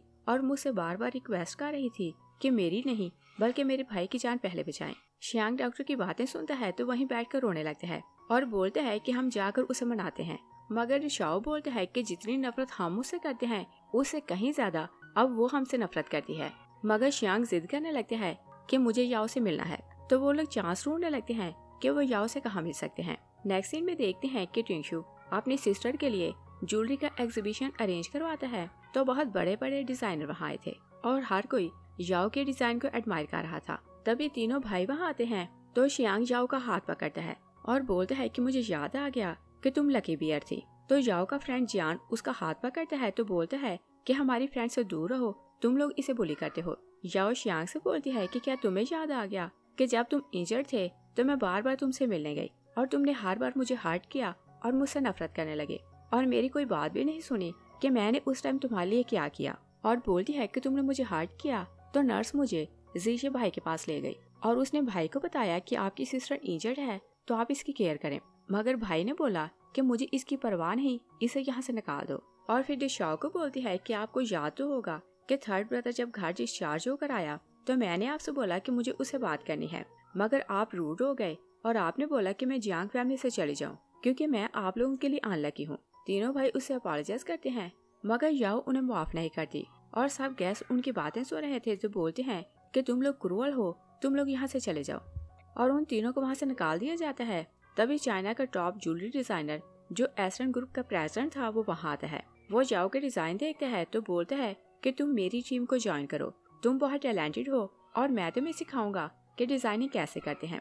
तो याओ उसके साथ काम करने के लिए मान जाती है और ये बात न्यूज में आती है कि इतनी बड़ी कंपनी का ऑनर याओ के साथ काम करना चाहता है। तो तीनों भाई न्यूज देखते हैं। जो शाओ बोलता है कि हमें लगता था कि वो विलेज गर्ल है तो हम उसे नफरत करते, मगर हमें नहीं पता था कि वो स्टडी में भी इतनी इंटेलिजेंट है और इतने बड़े डिजाइनर के साथ काम करने वाली है। और बोलता है कि अगर डैड और मिंजू को पता चला तो वो उससे और नफरत करने लगेंगे। और फिर हम देखते हैं कि मिंजू और मिस्टर जियांग अब्रॉड से वापस आते हैं तो तीनों भाई उन्हें बताते हैं कि टॉप डिजाइनर कंपनी याओ के साथ काम करना चाहती है। डैड गुस्से में आता है तो बोलते हैं उसने हमारी कंपनी का नाम यूज किया होगा, इसी कारण टॉप कंपनीज उसके साथ काम करना चाहती हैं। और बोलते हैं कि ये स्टेटस मिंजू का है और मिंजू जेलस होने लगती है। तो डैड उसे बोलता है कि तुम्हें सैड होने की जरूरत नहीं, मैं तुम्हारा एडमिशन अब्रॉड करवाऊंगा तो तुम बेस्ट डिजाइनर बनोगी।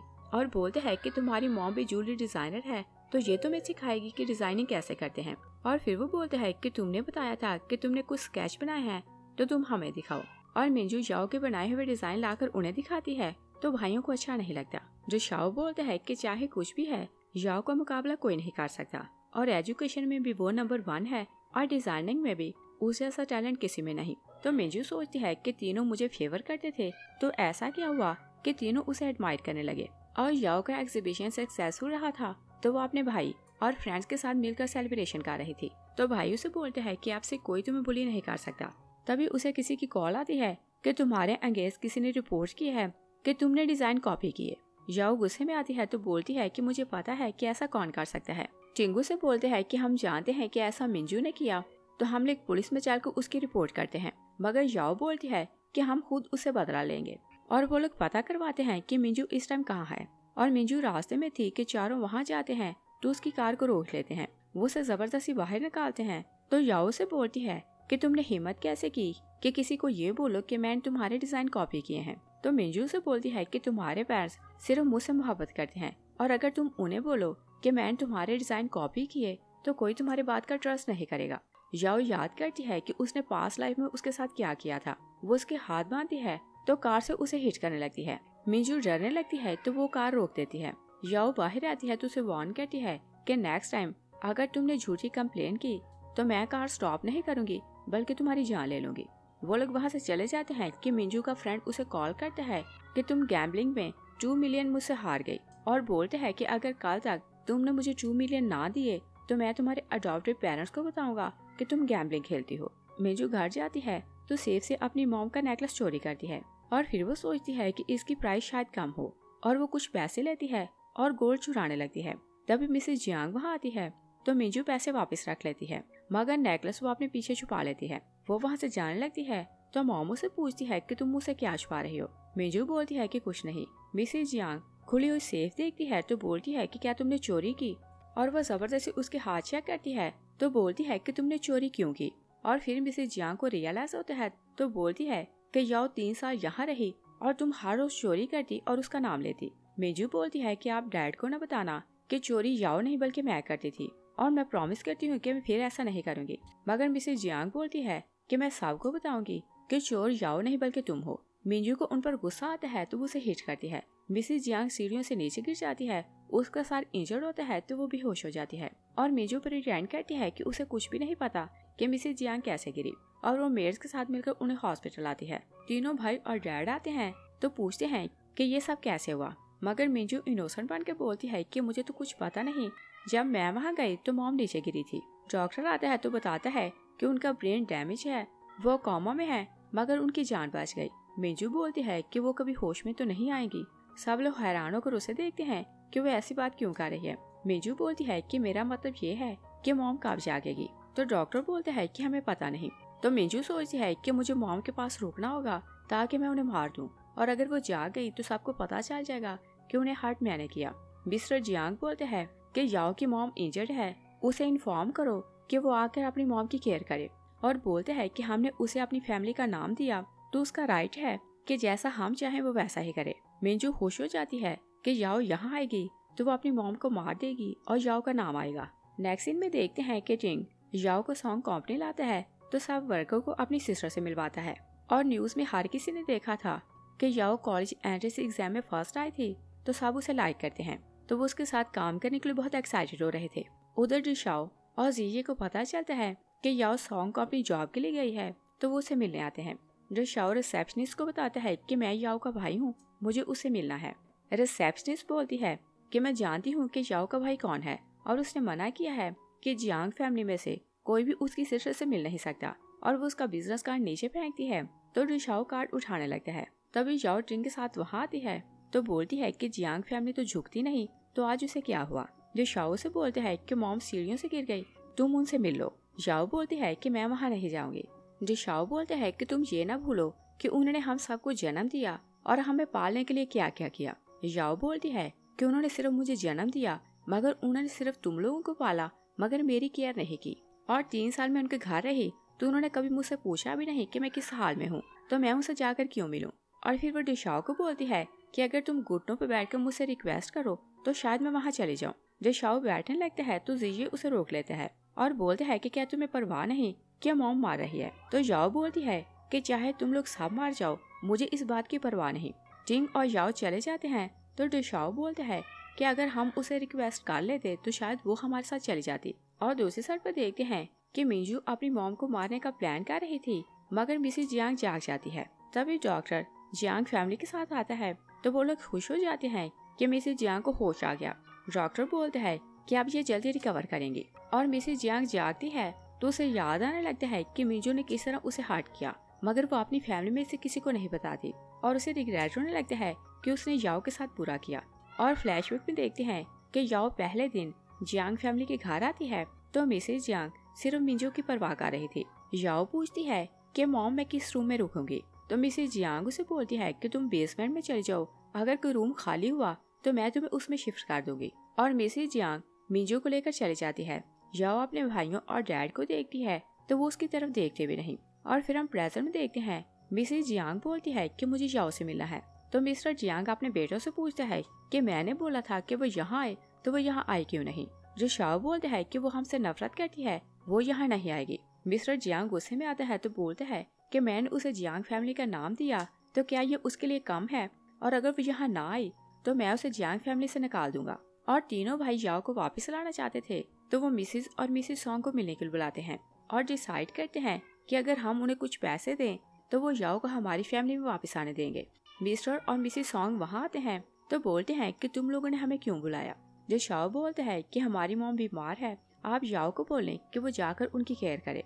मिस्टर सॉन्ग बोलते हैं कि क्या मैं उसे जियांग फैमिली में भेजूं ताकि तुम लोग उसे बुली करो, और बोलते हैं कि तुम लोगों ने ऑलमोस्ट उसे मार ही दिया था, तो आप और क्या चाहते हो। याओ वहाँ आ गई थी तो डैड की बातें सुनकर खुश हो जाती है और वो अंदर आती है तो मॉम और डैड को बोलती है कि आप मेरे साथ चलें और आप ही मेरी फैमिली हैं, मगर मैं किसी और को नहीं जानती। और वो उन्हें बाहर लाती है तो बोलती है कि आप घर जाएं, मुझे किसी काम से जाना है। तो मॉम उसे बोलती है कि क्या तुम जियांग फैमिली जाओगे। वो हाँ बोलती है तो डैड से बोलता है कि तुम खुद को सेफ रखना, अगर वो लोग तुम्हें बुली करें तो तुम मुझे कॉल करना। वो अपने मॉम डैड को भेज देती है कि जिशाओ बाहर आता है तो याओ से बोलती है कि मैं तुम्हारे साथ हॉस्पिटल जाऊंगी। भाई खुश हो जाते हैं तो वो बोलते हैं कि मैं तुम्हारे डिसीजन से खुश हूँ।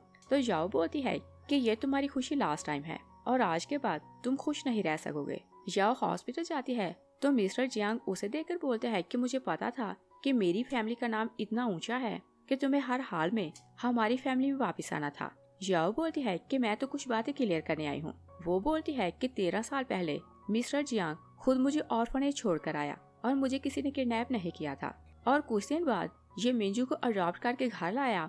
तो आप सबसे बोला कि हमारी बेटी तो वापस नहीं आ सकती, तो हम इसे ही अपनी बेटी समझ कर पालेंगे।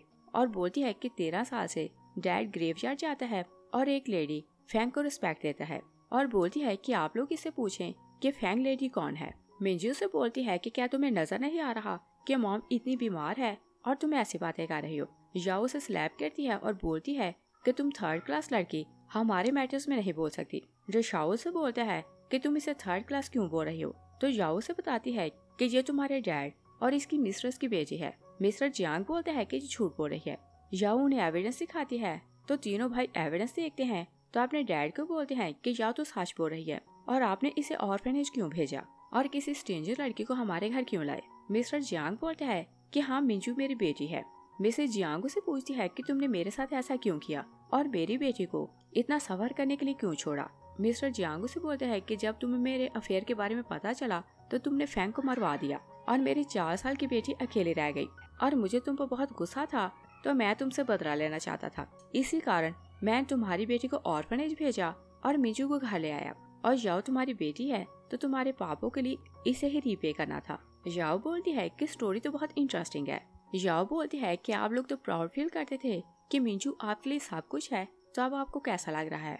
और मिसेस जियांग को बोलती है कि आपको पता भी चल गया कि मैं आपकी बायोलॉजिकल बेटी हूँ, तो भी आपने कभी मेरी केयर नहीं की, और बोलती है कि आप तो मदर होने डिजर्व नहीं करती। तभी वो क्लैप करती है तो सॉन्ग फैमिली का लॉयर गार्ड के साथ वहाँ आता है। याओ मिस्टर जियांग को बोलती है कि ये सॉन्ग कंपनी का लॉयर है और बोलती है कि मैंने एग्रीमेंट साइन कर दिया है कि आपसे मेरा जियांग फैमिली के साथ कोई भी रिलेशन नहीं, और आप भी इस पर साइन करें तो मेरे आपके साथ सारे रिलेशन खत्म हो गए। मिस्टर जियांग बोलता है कि मैं इस पर साइन नहीं करूंगा। तो याओ लॉयर को बोलती है कि तुम जानते हो कि तुम्हें साइन कैसे लेना है। वो बाहर चली जाती है। मिस्टर जियांग सोचता है कि ये सॉन्ग ग्रुप का लॉयर है, अगर मैंने साइन ना किया तो सॉन्ग ग्रुप मेरे साथ कॉपरेशन तोड़ देगा, तो वो साइन कर देता है। वो लोग वहाँ से चले जाते हैं तो मिस्टर जियांग गुस्से में आता है और बोलते हैं कि मुझे ये बात समझ नहीं आई कि सॉन्ग ग्रुप याओ को इतना सपोर्ट क्यों कर रहा है। तो जो शाओ बोलते हैं कि याओ उनके साथ काम करती है तो इसी कारण वो इसे प्रोटेक्ट कर रहे हैं। मिस्टर जियांग बोलते हैं कि चाहे कुछ भी हो, है तो वो सॉन्ग कंपनी की एम्प्लॉय, तो वो उसके लिए इतना क्यों कर रहे हैं। तभी मिस्टर जियांग को मैनेजर की कॉल आती है कि सॉन्ग ग्रुप ने हमारे साथ सारी कॉपरेशन तोड़ दी है और हमारे 90% पार्टनर कॉन्ट्रैक्ट टर्मिनेट कर रहे हैं। तो मिस्टर जियांग पूछते हैं कि वो हमें टारगेट क्यों कर रहे हैं, मगर मैनेजर के पास इस बात का आंसर नहीं था और वो नहीं जानते थे कि सॉन्ग ग्रुप का प्रेसिडेंट याओ का अडॉप्टिव फादर है। जो शाओ बोलते हैं कि सॉन्ग ग्रुप के प्रेसिडेंट ने याओ के लिए एग्जीबिशन अरेंज करवाई और अब उसने अपने लॉयर को भेजा कि वो आपसे साइन ले। मिस्टर जियांग बोलते हैं कि 3 दिन बाद डिजाइनिंग कंपटीशन है और कंपटीशन मिस्टर सॉन्ग अरेंज करवा रहा है, और बोलते हैं कि याओ ने उनके कान भरे होंगे कि हम लोग अच्छे लोग नहीं, और मैं वहाँ जाऊंगा तो मिस्टर सॉन्ग से मिलूंगा तो उन्हें सब कुछ क्लियर करूंगा और वो हमारे साथ कॉपरेशन नहीं तोड़ेंगे। और फिर वो मिंजू को बोलते हैं कि तुम एग्जीबिशन में जाओगी और अपने डिजाइन वहाँ दिखाओगी। मिंजू बोलती है कि मेरे डिजाइन तो इतने अच्छे नहीं। तो मिस्टर जियांग से बोलते हैं कि तुम याओ के डिजाइन लो तो उन्हें वहाँ दिखाना, और मैं सबको यही बोलूंगा कि याओ ने तुम्हारे डिजाइन कॉपी किए। और मिसेस जियांग को बहुत गुस्सा आता है मगर वो कुछ बोल नहीं पाते। और फिर हम 3 दिन बाद का सीन देखते हैं। याओ टिंग के साथ कंपटीशन के लिए आती है तो मिंजू उसे वहाँ देखकर चीज करती है और बोलती है कि सॉन्ग ग्रुप को रिग्रेट होगा कि उन्होंने तुम्हें इतनी इंपॉर्टेंस दी। और कंपटीशन स्टार्ट होता है तो मिंजू याओ के बनाए हुए डिजाइन दिखाती है तो सब लोग उसे अप्रिशिएट करते हैं। और उसके बाद याओ की बारी थी तो वो किसी को क्लियर नहीं करती कि ये डिजाइन रियल में उसके हैं। और वहाँ सब कॉन्ट्रैक्टर आए थे तो वो बोलती है कि सबसे बड़ी बात ये होती है कि हम किसी के साथ सिंसियर हैं कि नहीं, और अच्छा डिजाइनर होना कोई बड़ी बात नहीं। सब लोग बोलते हैं कि इस बात का क्या मतलब। याओ बोलती है कि आप सब लोग जियांग ग्रुप के साथ ज्वेलरी के प्रोजेक्ट में इन्वेस्ट करने वाले हैं, मगर क्या आपको पता है कि नॉर्थ अमेरिका वाली माइन में फ्लड आने वाला है तो आपका पैसा डूबने वाला है। और उन्हें एडवाइस करती है कि आप लोग इनके साथ कॉपरेशन ना करें। मिंजू बोलती है कि झूठ बोल रही है। तो याओ ट्रिंग को बोलती है कि तुम इन्हें एविडेंस दिखाओ, और वो सामने वीडियो प्ले करवाता है तो मिंजू अपने डैड को बोल रही थी कि न्यूज में बताया जा रहा है कि माइन में फ्लड आने वाला है, तो हम लोग कॉन्ट्रैक्टर को मना कर देते हैं वरना उनका पैसा डूब जाएगा। तो मिस्टर जियांग उसे बोलते हैं कि वो सब छोटे इन्वेस्टर हैं और उनका पैसा डूब भी जाए तो कोई प्रॉब्लम नहीं, मगर हमें तो बहुत प्रॉफिट मिलेगा। और सब लोग वीडियो देखते हैं तो बोलते हैं कि जियांग ग्रुप चीटर है, हम उनके साथ कॉपरेशन नहीं करेंगे। याओ वहाँ से जाने लगती है तो मिस्टर जियांग को टीज करती है कि तुमने फूल बेटी को चूज किया, और मिस्टर जियांग बहुत टेंशन में आता है तो उसे खांसी होने लगती है और साथ ही उसे ब्लड आता है। तो डुशाओ वरीड होकर अपने डैड के पास जाने लगता है, मगर मिसेज जियांग उसे रोक लेती है और याओ मिसेज जियांग के पास से गुजरने लगती है। तो डुशाओ से बोलते हैं कि मॉम ने डैड के साथ सारे रिलेशन तोड़ दिए हैं और तुम भी जानती हो कि जियांग कंपनी का प्रेसिडेंट मैं हूँ, और तुम सॉन्ग कंपनी को बोलो कि वो हमारे साथ कॉपरेशन ना तोड़े। याओ बोलती है कि अगर तुम उसे प्रॉमिस करो कि तुम जियांग कंपनी को बर्बाद कर दोगे तो मैं तुम्हारा साथ दूंगी। डुशाओ सैड हो जाता है तो याओ बोलती है कि मैं जानती हूँ कि तुम कंपनी के प्रेसिडेंट हो और मैं सिर्फ ये बोल रही हूँ कि जियांग कंपनी मुझे मिल जाए तो तुम एज अ प्रेसिडेंट काम कर सकते हो, और बोलती है कि अगर तुम डील एक्सेप्ट करो तो मुझे बता देना। वो जाने लगती है तो डुशाओ ओके बोलता है। याओ उसकी बात सुनती है तो हंसने लगती है और बोलती है कि अब तुम्हारी डिग्निटी कहाँ गई, और देखो तुम अपनी पोजीशन बचाने के लिए क्या कर रहे हो। डुशाओ बोलते हैं कि मेरी फैमिली को इस टाइम मेरी सपोर्ट की जरूरत है तो मैं सिर्फ इनकी हेल्प कर रहा हूँ, और बोलते हैं कि मॉम की कंडीशन तुम जानती हो, तुम इनके सामने ऐसी बातें ना करो। याओ बोलती है कि 3 साल पहले तुम लोगों ने फैमिली कार्ड यूज किया तो मुझे बंदी बनाकर घर में ले गए और वहाँ ले जाकर भूल गए कि मैं कोई इंसान हूँ, और जब तुम लोगों ने मेरी केयर नहीं की तो मैं किसी की परवाह क्यों करूँ। डुशाओ से बोलते हैं कि क्या हमें माफी मिल सकती है, तो वो ना बोलती है। और याओ घर आती है तो टिंग अपने मॉम और डैड को बताता है कि याओ ने जियांग फैमिली को किस तरह से एक्सपोज किया। मॉम खुश हो जाती है तो बोलती है कि अगर ऐसे ही चलता रहा तो टिंग को बिजनेस में तुम्हारी हेल्प लेना पड़ेगी। तो डैड भी उसे बोलता है कि हमारी फैमिली में तुम फर्स्ट बिजनेस लेडी बनोगी। याओ बोलती है कि मुझे सिर्फ आपकी बेटी बनकर रहना है। डैड उसे बोलते हैं कि अब तुम लीगली हमारी बेटी हो, 3 दिन बाद मैं पार्टी दे रहा हूँ तो अनाउंस करूंगा कि तुम हमारी अडॉप्टेड बेटी हो। और दूसरी साइड पर देखते हैं कि मिस्टर जिंग जागता है तो मिंजू उसके पास अकेली थी। मिस्टर जियांग पूछता है कि बिजनेस का क्या हुआ, तो मिंजू ने बताती है कि सब कॉन्ट्रैक्टर ने कॉन्ट्रैक्ट टर्मिनेट कर दिए। मिस्टर जियांग को खांसी होने लगती है तो ब्लड आने लगता है। तो मिंजू ने बोलती है कि आपको फिक्र करने की जरूरत नहीं, 3 दिन बाद सॉन्ग फैमिली पार्टी दे रही है क्योंकि उनकी बेटी वापस आई है, और बोलती है कि वहाँ मैं मिस्टर सॉन्ग से मिलूंगी तो उसे बताऊंगी कि याओ ने हमें बर्बाद कर दिया और हम लोग ऐसे नहीं, मगर याओ ने उन्हें हमारे बारे में रॉन्ग इन्फॉर्मेशन दी। तो मिस्टर जियांग उसे बोलते हैं कि तुम याओ से फाइट करना छोड़ दो। मिंजू गुस्से में आती है तो बोलती है कि क्या आपको लगता है कि मैं इस लायक नहीं कि मैं उसका मुकाबला कर सकूं, और बोलती है कि मैं प्रूव करूंगी कि मैं उससे बेटर हूं। और 3 दिन बाद पार्टी थी। मिंजू पार्टी में आती है तो मिस्टर और मिसेस सॉन्ग को देखकर सोचती है कि याओ यहाँ आई नहीं, और उसे नहीं पता था कि यही पार्टी के होस्ट हैं। वो सोचती है कि जैसे ही मिस्टर सॉन्ग यहाँ आएगा तो मैं उसे सब कुछ बताऊंगी तो मिस्टर सॉन्ग याओ से बदला लेने में मेरी हेल्प करेगा। मिस्टर सॉन्ग अनाउंस करता है कि मेरी बेटी यहाँ आ रही है। तभी याओ टिंग के साथ वहाँ आती है तो मिंजू शॉक रह जाती है कि क्या मिस्टर सॉन्ग चाइना का रिचेस्ट पर्सन है। तो वो जेलस होने लगती है कि याओ इतने रिच पर्सन की बेटी बन गई, और ये न्यूज टीवी पर आ रही थी। मिस्टर जियांग न्यूज देखते हैं तो शॉक रह जाते हैं तो उसे फिर से ब्लड की वॉमिट होने लगती है, और मिस्टर जियांग को समझ आ जाती है कि मिस्टर सॉन्ग उन्हें टफ टाइम क्यों दे रहा है। और उधर मिसेस जियांग और उनके तीनों बेटे न्यूज देखते हैं तो वो भी शॉक रह जाते हैं। तो तीनों भाई भी बोलते हैं कि हम उसे पुअर समझकर बुली करते रहे, मगर वो तो रिचेस्ट फैमिली की बेटी है। और याओ वॉशरूम जाती है तो मिंजू उसके पीछे जाती है और वो एक साइड पर छुपी थी। जैसे याओ बाहर आती है तो वो उसके मुंह पर रुमाल रखती है तो उसे बेहोश कर लेती है, और वो उसे किडनैप करके दूर ले जाती है और ऊपर बिल्डिंग पर ले जाकर बांध लेती है। और मिस्टर सॉन्ग वरीड होने लगता है तो टिंग को बोलता है कि पता करो कि याओ अभी तक वॉशरूम से आई नहीं। तभी वो लोग टीवी पर देखते हैं कि मिंजू ने याओ को बांधा हुआ था, और वो नहीं जानते थे कि ये न्यूज टीवी पर कैसे आ रही है। मिस्टर सॉन्ग अपने असिस्टेंट को कॉल करता है कि पता लगाओ कि याओ की लोकेशन क्या है, और उधर तीनों भाई न्यूज देखते हैं तो वो भी अपने असिस्टेंट को बोलते हैं कि याओ की लोकेशन का पता लगाओ। और जैसे उन्हें लोकेशन का पता चलता है तो सब लोग भागते हुए याओ की हेल्प के लिए जाते हैं। और उधर मिंजू याओ को बोलती है कि आज मैं तुम्हें मार दूंगी, और अगर मुझे कुछ नहीं मिला तो तुम्हें भी कुछ नहीं मिलेगा। और याओ के हाथ में नाइफ थी तो वो अपनी रस्सियां काट लेती है। मिंजू उसके खुले हाथ देखती है तो शॉक रह जाती है। याओ बोलती है कि क्या तुम्हें लगता है कि तुमने मुझे किडनैप किया, और उसे बताती है कि मैं तुम्हारे ट्रैप में खुद फंसी ताकि तुम्हें एक्सपोज करूं, और बोलती है कि मुझे तो तुम्हारा और मिस्टर जियांग का थैंक्स करना है कि तुम लोगों के कारण जियांग फैमिली की रियलिटी सबके सामने आई और बोलती है कि मुझे मिसेस जियांग का भी थैंक्स करना है कि उसने मुझे इतना टॉर्चर किया कि मैंने जान लिया कि पेशेंस क्या होता है और इस पेशेंस के कारण मैंने सीखा कि लोगों को डील कैसे करते हैं। मिंजू बोलती है कि वो तो इतनी फूल है कि उसे पता ही नहीं कि मैं उसे मोहब्बत नहीं करती और बोलती है कि मैंने ही मॉम को पुश करके सीढ़ियों से गिराया था। जाओ बोलती है कि जो कुछ तुमने जियांग फैमिली के साथ किया वो लोग यही डिजर्व करते थे क्योंकि वो लोग हार्टलेस हैं। तीनों भाई वहाँ आते हैं तो उसकी बातें सुनने लगते हैं। जाओ बोलती है कि मैं तीनों भाइयों को एडमायर करती और उनसे इतना प्यार करती, मगर वो लोग तो इतने हार्टलेस हैं कि उन्हें किसी की लाइफ की परवाह नहीं। और बोलती है कि हमने तुम्हें जानबूझकर इनविटेशन भेजा था और मैं ये भी चाहती थी कि तुम पार्टी में आओगी तो कुछ ना कुछ उल्टा करोगी।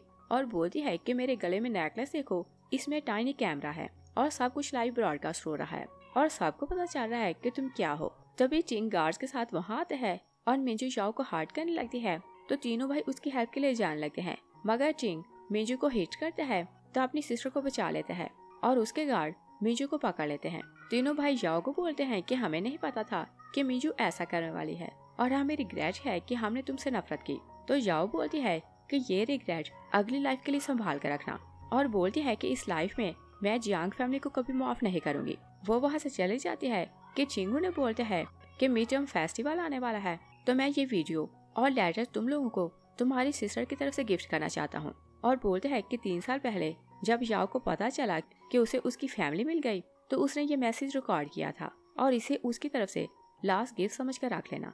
वो चला जाता है तो तीनों भाई लेटर पढ़ने लगते हैं और याओ ने वहाँ लिखा था कि आज मेरे अडॉप्टेड पेरेंट्स ने मुझे बताया कि मेरे बायोलॉजिकल पेरेंट्स का पता चल गया और वो मुझे रोकते रहे, मगर मैं बहुत एक्साइटेड हो रही थी क्योंकि मैं अपने ब्लड रिलेटिव से मिलना चाहती थी और हाउसकीपर मुझे लेने आया है तो मैं अपने तीनों भाइयों से मिलने के लिए बहुत खुश हूँ। और इसका मतलब ये नहीं कि मैं अपने अडॉप्टेड पेरेंट्स और भाई से मोहब्बत नहीं करती, मगर मुझे अपने तीनों भाइयों से मिलने की खुशी है।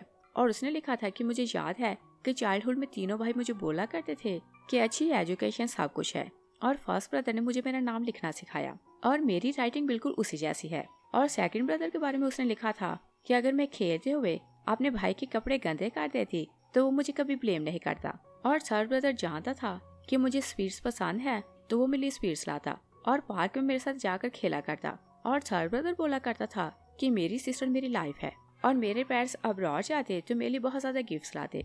और उसने लिखा था कि इतने साल बीत गए और मैं आपसे कुछ नहीं चाहती, मुझे सिर्फ आपसे मोहब्बत चाहिए और बचपन वाला प्यार चाहिए। तीनों भाई लेटर देखते हैं तो उन्हें रिग्रेट होने लगता है कि उन्होंने अपनी सिस्टर को खो दिया और वो हॉस्पिटल अपने डैड के पास जाते हैं तो अपने डैड को बताते हैं कि याओ ने हमारे घर आने से पहले वीडियो रिकॉर्ड की थी तो आप उसे देखें। और वो लोग वीडियो प्ले करते हैं तो याओ ने रिकॉर्ड किया था कि मैं अपने डैड से मिलने के लिए बहुत एक्साइटेड हूँ कि बचपन में मेरा डैड मुझे शोल्डर पर बैठाया करता था और मुझे डर लगता तो डैड मुझे बोला करता कि जब तक मैं तुम्हारे साथ हूँ तुम्हें डरने की जरूरत नहीं।